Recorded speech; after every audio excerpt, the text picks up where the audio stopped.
Okay, welcome to the Round 2 Applicant Webinar for the A2 Collective Pilot Awards Program. I'm Rose Lee, and I'm co-PI of the A2 Collective Coordinating Center, and I'll be moderating today's webinar. I want to also introduce Dr. Rebecca Krupenovich, one of the NIA program officials for the AITC program, to welcome you with some introductory remarks on behalf of our sponsor, the U.S. National Institute on Aging. Thanks, Rose. Hi, everyone. My name is Becky Krupenovich, and I'm a program officer in the Division of Behavioral and Social Research at NIA. I want to welcome you and congratulate you on making it to round 2 of this pilot application process. We see this program as an important and unique opportunity to invest in national priorities by promoting AI innovation and applying AI and technology in priority areas that span the full breadth of NIA science, including neuroscience, biology, gerontology, and behavioral research, all towards improving the lives of older adults and their caregivers. So again, we thank you for being here today, and we look forward to hearing about all of the exciting ideas you're working on. Back to you, Rose. Thank you, Becky. For the current competition, we received more than 280 applications for pilot projects.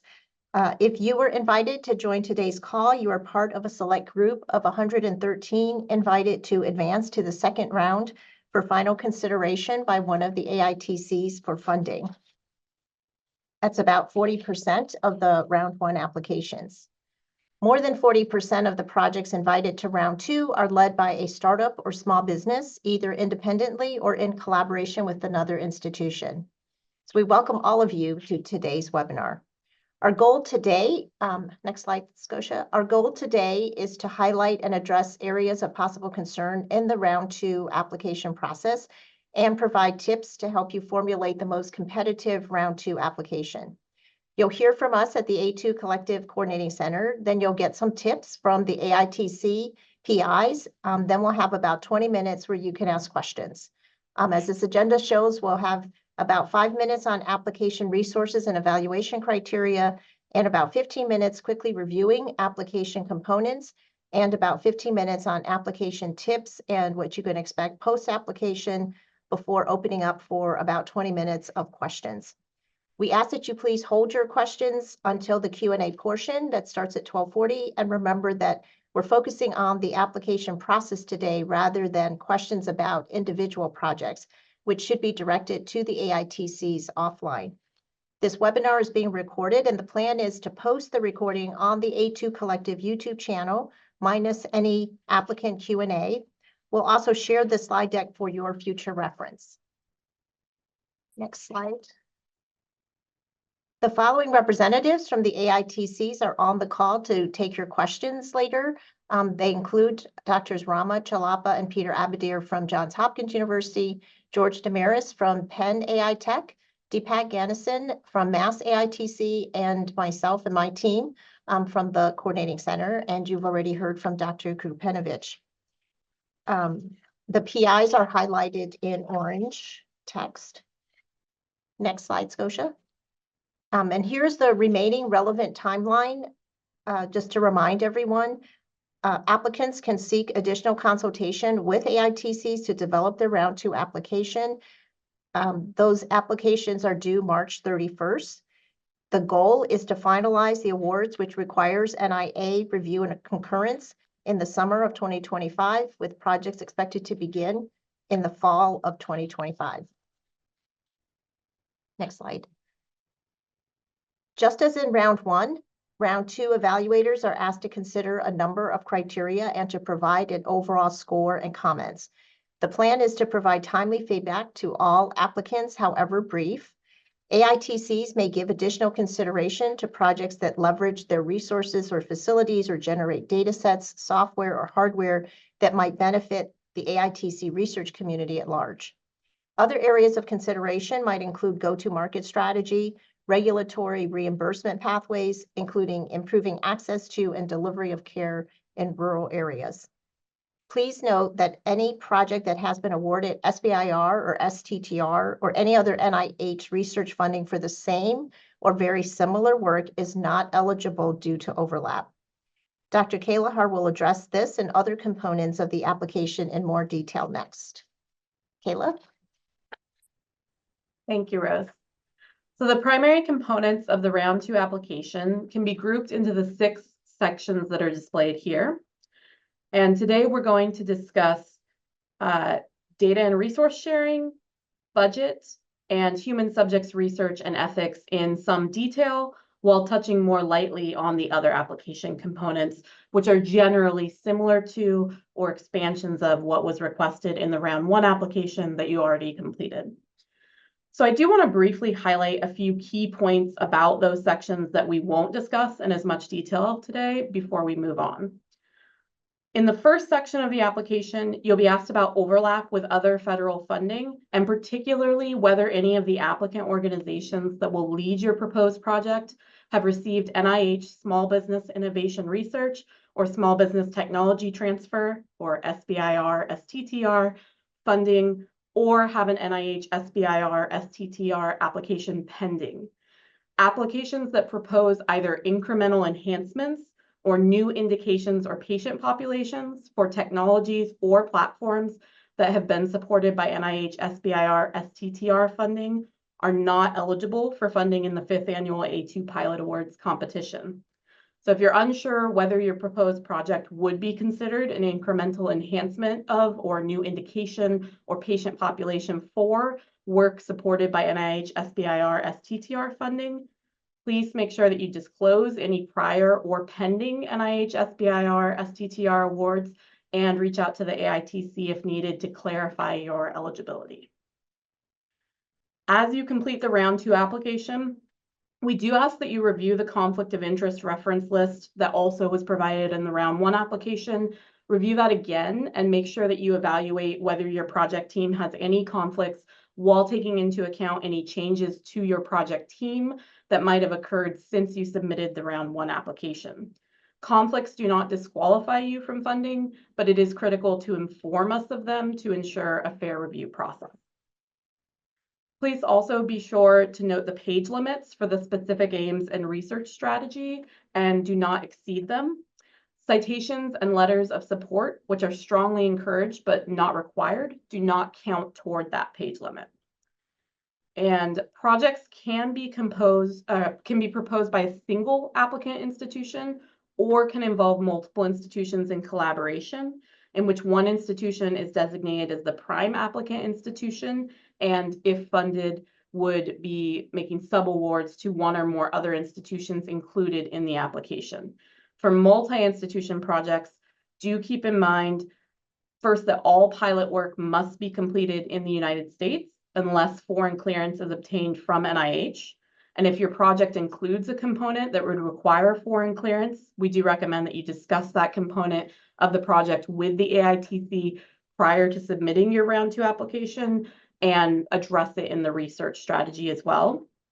Also keep in mind the project must have a principal investigator or PI who will function as the contact PI and is associated with a US-based prime applicant institution. So if your project does involve multiple institutions collaborating, co-PIs and MPIs can come from subaward institutions, but they cannot serve as the contact PI for the project. And then multi-institution projects should begin intellectual property or IP negotiations early and aim to have them resolved prior to confirmation of funding to avoid delays. Also be aware that multi-site pilots selected for funding will be subject to a single institutional review board or IRB requirement if they involve non-exempt human subjects research. So turning to the sections that we'll cover in more detail, we'll begin with data and resource sharing. Per NIH policy, pilots funded by the AITC program are expected to share non-proprietary pre-competitive data. The round 2 application includes submission of a completed A2 collective data and resource sharing plan agreement, which asks applicants to describe the data that will be collected during the pilot project and indicate plans for data sharing. We do understand that data collected will vary significantly across projects, as will the nature of the data that can be shared. To support productive sharing of some quantity of data, the JHAITC Data Integration and Quality Core is working to establish recommended top-down common data variables and a JHU-housed data commons for harmonization of any shared pilot data. This work is in progress, So while the data and resource sharing plan agreement seeks prospective description of the data to be generated through the proposed project and the level of participation in data sharing applicants agree to, we are not currently asking funded pilots to tailor data collection to accommodate any particular variables or formats. Now we'll turn to the budget components of the application. So in the round one application, you were asked to provide just an estimated total budget for project direct costs, which cannot exceed $200,000. In round two, you'll submit an NIH detailed budget that itemizes project costs. The round two application includes a fillable detailed budget form, as well as an annotated copy of the form for you to download for reference. The detailed budget contains 2 pages. One is a detailed budget labeled Form Page 4, where you itemize your direct costs, and that appears on the left side of this slide, and a checklist form page, which is shown on the right side of this slide, which is used to indicate facilities and administrative or F&A indirect costs, rates, and base.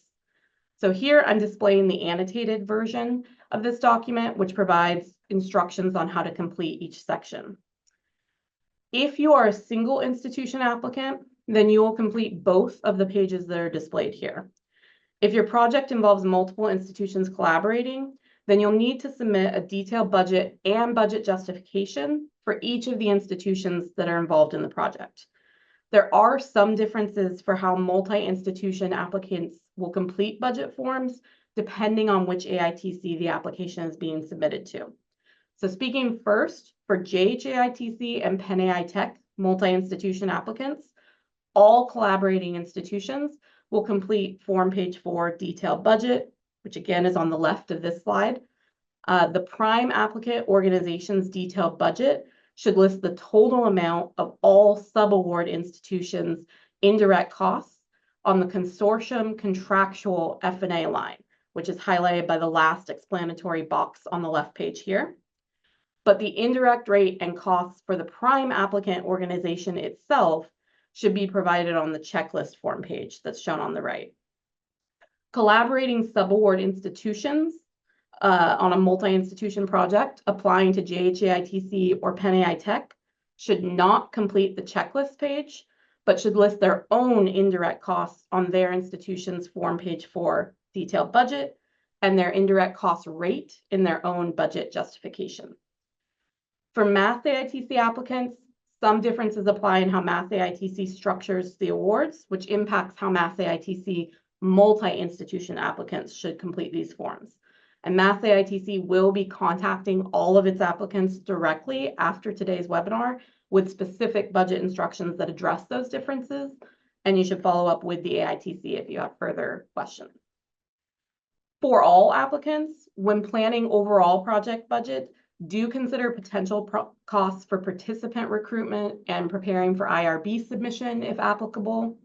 Small companies without their own IRB that are not collaborating with a larger institution with its own IRB may be eligible to use the Coordinating Center's central IRB service, which covers the cost of IRB submission, but the company would then still need to allocate resources for preparing IRB materials or potentially engaging consultants to support that process. Finally, keep in mind that award funds are provided on a reimbursement basis, which means awarded project teams must be able to fund their first milestone upfront and subsequently receive reimbursement from the AITC. Project teams typically invoice for expenses on a schedule set with the AITC, such as quarterly or monthly. Now, as I mentioned, applicants also must submit a budget justification that provides explanation of the costs included in the detailed budget. We have an example budget justification available to illustrate the format and level of detail required. Note that if your project will leverage other funds or in-kind support beyond the pilot award, we encourage you to include that in the budget justification, just to give a short explanation of how the proposed pilot project and other support will complement one another. And again, if you are a multi-institution applicant, each collaborating institution should provide a budget justification, and subaward institutions should state their F&A rate in that budget justification.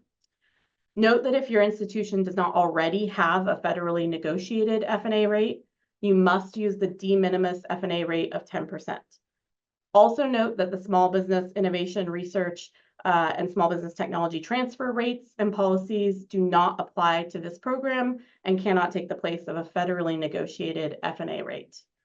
And to acknowledge, while you may be aware of recent news regarding potential changes to the maximum F&A or indirect rate for NIH grants, at this time, our program guidance is to proceed as usual and indicate your institution's federally negotiated F&A rate, if applicable. Final budget and F&A rates for projects selected as finalists will be determined during the NIA submission and review process based on NIH guidance at that time. Okay. So as we turn to human subjects research and ethics, I do want to note that more than 2/3 of the projects that have been invited to round 2 indicate plans to involve human subjects. And almost 90% of the applicants invited to round 2 have indicated that your project team includes at least one member with prior human subjects research experience.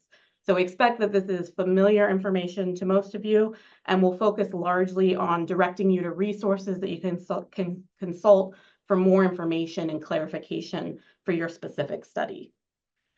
The round 2 application contains questions about human subjects research that were also part of the round 1 application, but these should be revisited and considered carefully in the context of the study design that you are proposing in your round 2 application, which might include changes that are responsive to AITC feedback on your study aims from the round 1 application. For the questions on the application about human subjects involvement, we provide links both on the application and in these slides that will be shared with you that define human subjects research, exemption, and clinical trials, and will help you determine how to answer these questions. A few key points to note: IRB approval is not required at the time of application, but will be required as part of the award process prior to project start. So if you believe you are conducting exempt human subjects research, it still must be reviewed by an IRB and confirmed to be exempt. And if you do not already have an exempt determination from an IRB, but believe your project is exempt, you will have the option to pursue an exemption determination after being approved for funding. Pilot awardees also will have the option to access the A2 Collective subscription to training from the IRB ADVARA that can satisfy the NIH requirements for PI training on human subjects protection. As I noted earlier, pilot awardees may also be eligible to use the A2 Collective Central IRB through ADVARA, depending on institutional affiliations and study parameters. Do note that clinical trials are not eligible for funding in the 5th annual A2 Pilot Awards, and that means, very importantly, that no part of your study design can fall under the NIH definition of a clinical trial. The application includes a series of questions to help you confirm that your proposed project is not a clinical trial, and your specific aims and research strategy also need to clearly reflect a study design that does not include any components or aims that would be considered a clinical trial. If you're not sure whether your study design involves human subjects, may be considered exempt, or constitutes a clinical trial, NIH provides a wealth of resources that can help you determine that. And in particular, we encourage using these 2 NIH decision tools that are shown on the screen here on human subjects research and clinical trials before completing the round 2 application, to not only ensure accurate answers to the human subjects research questions on the application, but also to identify any modifications you might need to make to ensure the study you're proposing is eligible for funding, or to identify points related to study design that might require a follow-up discussion with the AITC inviting your round 2 application. The NIH sites that house these tools also include detailed definitions, examples, case studies, and FAQs that can help you clarify how your proposed study would be classified and the requirements that it would be subject to. The round 2 application also includes a series of questions that ask applicants to engage in ethical consideration of their proposed research. So these questions are intended to prompt reflection on the complex ethical dimensions that can emerge in research at the intersection of AI and work with older adults, including those who are cognitively impaired. The goal is to proactively identify potential ethical considerations relevant to the project that might inform study design, IRB submission, or further discussion with AITC mentors. And this slide includes links to some of the resources related to human subjects research that I've mentioned, including NIH definitions and decision tools, and a video clip from a previous A2 Pilot Awards webinar that provides a step-by-step walkthrough of using the NIH Human Subjects Decision Tool. Also included is a link to a publication by the two co-leads of the Penn AI Tech Ethics and Policy Core that outlines key ethical considerations for developing and testing minimal risk devices.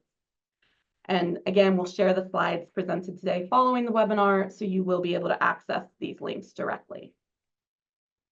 I want to end my portion here just with some key reminders to keep in mind as you complete and submit your round 2 application. So you can find answers to additional policy and application questions in the FAQ on the A2 Pilot Awards website. You can also find all templates, examples, and reference materials both in the resources section of that website and embedded in the application itself as downloadable resources or links. When you are completing the application, note that all uploads are PDF only, and you can only upload one file per upload field. Trying to upload additional files through that same field will just replace what was previously uploaded. So for multi-item uploads that combine multiple budget forms or bio sketches, we ask that you combine the documents into one PDF. And for the fillable budget form, we recommend printing to PDF before combining multiple copies of the form to avoid conflicts across live fillable form fields. Applications must be submitted by 5 p.m. Eastern Time on Monday, March 31. And we do encourage you to submit early rather than waiting until just a few minutes before the deadline in case of technical difficulties that might slow your submission. If you do encounter technical issues, you should contact us immediately at support@a2collective.ai, and please include a screenshot illustrating the issue encountered. You can also write to that support address with general application or submission platform questions. In contrast, if you have questions about your individual project or AITC specific policies and resources, you should then contact the AITC inviting your application. And with that, I will turn it back to Rose. Thank you.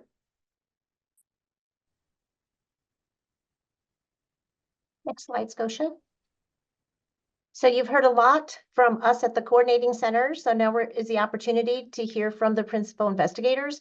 This slide shows the co-investigators from each of the 3 AITC collaboratories and the coordinating center. I'd like to give each of the AITCs a chance to share their insights about what they're looking for in a strong round 2 application. We'd like to give each AITC about 3 minutes max to respond to that question. And we'll start with Hopkins. Peter Abadir, I believe, is on the call. I am here. Thank you, Rose, and thank you everybody for your interest and for joining us in this journey of developing new technologies to increase independence for older adults. I just want to highlight a few things that I think are relevant. When you think about aging, don't think about it in terms of diseases, although you could do that, but think about it in terms of function. So physical function, cognitive function, hearing, falls, all of those are dependent on that overall performance of older adults. Use your real estate very wisely. Don't spend a lot of time writing in the application about the Alzheimer's disease and how it impacts, and all of that is known to us, so that just make it concise, make us understand in a way that is really clear to an engineer and a clinician scientist. Each application will be reviewed by a clinician scientist and engineer. So it has to talk clinically relevant information, talking if you are going to recruit from a population, we want to know the numbers. We want to know why you came up with the numbers. From the technology standpoint, we want to understand the details of the technology. We ask sometimes for clarification meetings with you because we want to see the technology or the device that you are using, because that helps us to make sure that what you're describing is feasible. So feasibility And credibility of the team is going to be really important as we assess the applications. I want also to make sure that we're looking for novel ideas. So sometimes exciting ideas, even if you don't have enough preliminary data, if you articulate it well, that would be of interest to us. I know that everybody wants to work in false, and that's great. But how are you doing that? And what distinguishes you from what's available in the market is going to be very important criteria as we assess the applications. And that's it from my side. Thank you. Thank you, Peter. I'm going to turn it over next to Nitish Chowdhury from UMass, Harvard. Thanks, Rose. And thank you all for joining. Congratulations to getting to this stage. So as Rose mentioned, I'm Nitish Chowdhury. I'm one of the co-PIs of the Massachusetts AI and Tech Collaborative. And you'll be hearing later from my partner, Deepak Ganesan, in the Q&A for those of you who have applied to us. I think what we're looking for overlaps a lot with what Peter has said, and I'm sure, I think it's probably George who will follow. We all have now, over the 4 or 5 years, working together, synergized along the things that are most important. But I'm going to emphasize 2 or 3 of them, and then tell you a few other things that we look to, which are sort of beyond these. So we've given you all feedback, and those of you that have applied to us, and we took some significant effort in both reviewing your applications, then meeting multiple times to synthesize that feedback and sharing it. And so we would highly encourage you to respond to it, or at least address it. We're going to be looking for what we said in the past, and it's in writing. And while we're not looking for a response letter like you may be familiar with for other NIH modalities, we are looking for you to have addressed it, and that may relate to a variety of aspects: feasibility, who are the partners, how are you going to do recruitment, is there enough data? There may be really anything in that, because similar to the other centers, we are a team of both clinicians and technology-oriented investigators, and so you'll see feedback in that same realm. The second thing I'll emphasize is feasibility is key for us. You'll hear us, people will have proposed doing large recruitments, and we will usually have commented on that in the feedback, but making sure that you can articulate how you're actually going to get the work done in a 1-year time frame, understanding all of the barriers to actually executing these smaller projects. That for us becomes a key consideration. And the third one I'll emphasize is scalability. You've all gotten to this stage, and so we've believed that what you've proposing is potentially useful for the types of work that we like to support. But suffice it to say, making it clear to us that how it may be applied in ultimate application. In some cases, that's business scalability. In other cases, that's actual clinical application or deployment. However you want to take that I think is up to you, but you should convince us that this is a technology that people will ultimately use. The last comments I'll make are that, in addition to the scientific review, there's a few other considerations that you should be aware of, that as we are coming up with our final list of applications, we look to see what we funded in the past, which is not a binary, no, we won't do it. In fact, sometimes we want to double down. But that's a consideration for us, independent of on the scientific merits of what you're proposing. Where the applications are from and the balance of investigators in terms of their industry orientation, and how that load balances across our portfolio also becomes a relevant consideration for us. So you should be aware that even perfect applications in some cases receive lower priority scores for some of these considerations as well. So we'd be happy to clarify more. Deepak, again, will be with you in the Q&A, and thanks for your interest. Thank you, Nitish. Turning next to George Damaris with Penn. Thank you, Rose, and thank you all for being here with us today. And congratulations for making it to round 2. It's hard to come up with new points to raise, since my colleagues pretty much covered most of really what we're looking for. I just wanted to reiterate the real-world impact that these proposed solutions need to have. One of the challenges is that when we think about technological innovation, we don't want to see this as just a technology or an academic exercise. Those need to be solutions that will ultimately make a difference in the lives of older adults and their families. So it's important to think about the real-world impact, whether it is in terms of marketability, translation into the real world, or what the business plan may be for a proposed solution. How will this innovative idea will ultimately make it into the real world and actually improve people's lives? And the second point is something that Peter mentioned earlier, which is that our proposals are being reviewed by both people with an engineering or technical background and people with a clinical background. So it's really important as you put together your proposals to remember that the reviewers will be looking for the technological innovation and will want those details in terms of the actual computational or technological or engineering approach. But at the same time, these need to be solutions that have clinical utility and would make sense from a gerontological perspective. So thinking not only about the interdisciplinarity in terms of your team, but also in terms of your audience and making that clear in your proposal so that reviewers can actually identify those elements that make sense in terms of the merits of the application. And then finally, the last point I would make is around feasibility.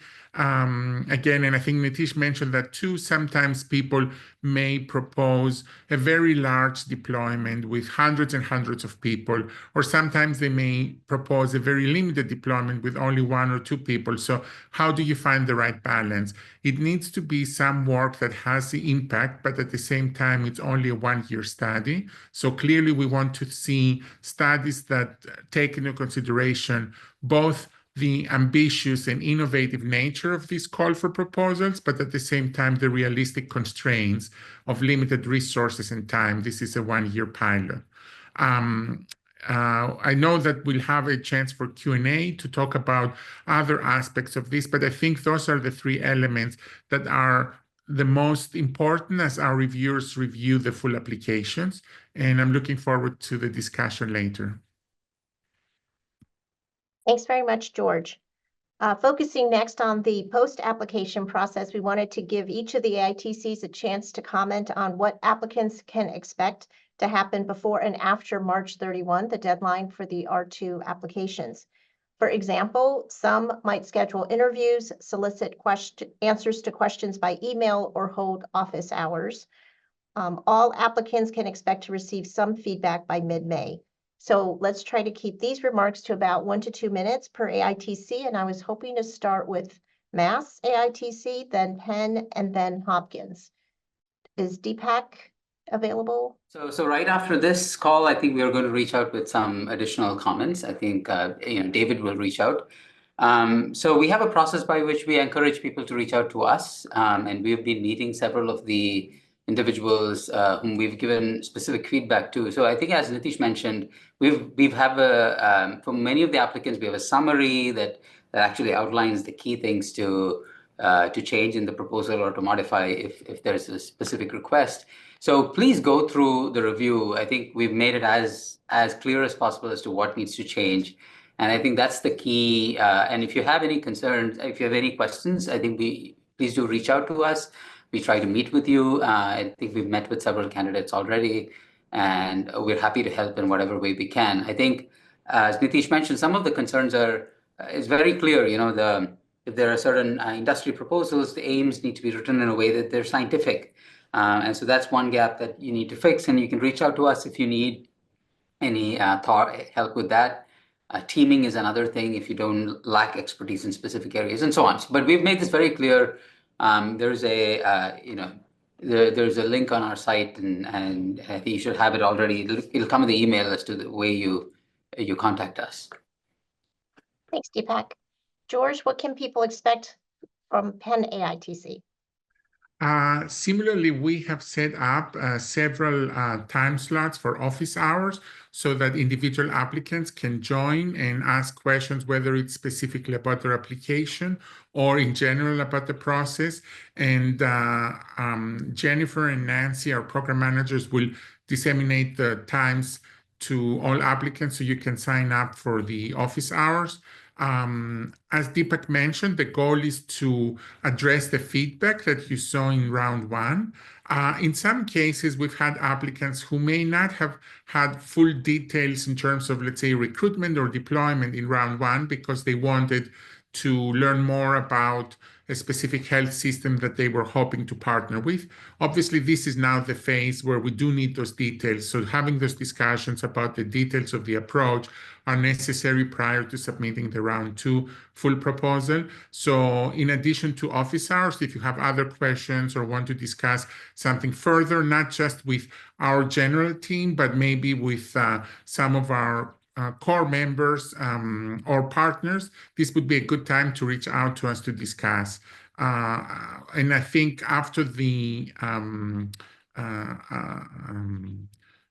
office hours, we are obviously still open to having additional one-on-ones if people have further questions.